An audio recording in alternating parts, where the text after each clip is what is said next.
I had an aha moment with ChatGPT in my 55 plus neighborhood yesterday. I got to tell you about this.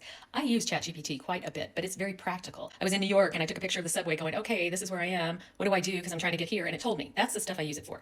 Out of the blue yesterday, I'm on ChatGPT asking it some questions similar to this thing that was in the back of my mind that had been bothering me, just kept coming up. I have run a ton of groups in this neighborhood, organized a ton, started a ton, and I've backed away from several of them over the last couple of years because it's been exhausting. And it's not the work that was exhausting, it's the personalities. I'll say there are mean girls here, right? And there are. There are so many nice people though. And I always try to keep that in my mind. Like, this isn't everyone. But the mean girls are the ones that take up my time and my energy. They just zap me. In this one particular group I'm in, there are a few that just keep pushing the envelope. And so I said, I'm going to tell ChatGPT this. I never use ChatGPT for this kind of thing. And I'm here sitting in front of it. So I wanted to read a couple of things that it said back to me.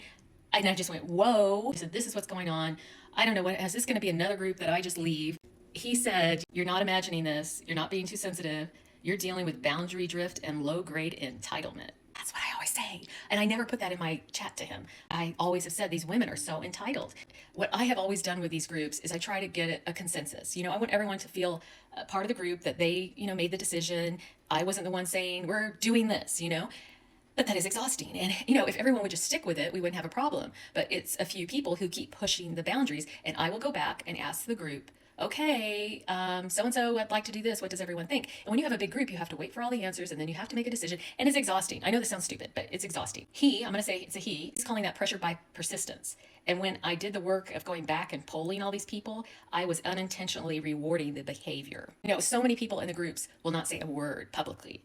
Privately, they will text me. Privately, they will email me and they will agree with what I'm saying, but they don't want to speak up against that other person. And I'm burned out because I am carrying behavior that should not be mine to manage. Then he said, this is what you sound like. He was right, that I value kindness. And I do. I always have. I notice emotional undercurrents. Always have been like that. I can pick up on when somebody's upset, when somebody's angry, and no one else sometimes will pick that up. And then they will say, I didn't notice that. It also gave me one sentence text comebacks. So somebody's texting me saying, I'd like this.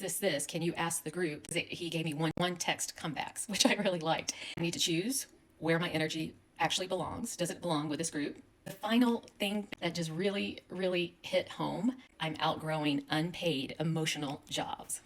That's so true. I don't like seeing mean girls who then pretend that they weren't mean and try to justify it and have to be the one to be the person in between and try to make the other person feel okay because no one wants to speak up. I have to be done being the shock absorber. It was just validating. At the same time, ChatGPT gave me tools to use to figure out if I want to move forward. There were 3 questions he wanted me to answer. Can handle a 55 plus neighborhood. It's amazing.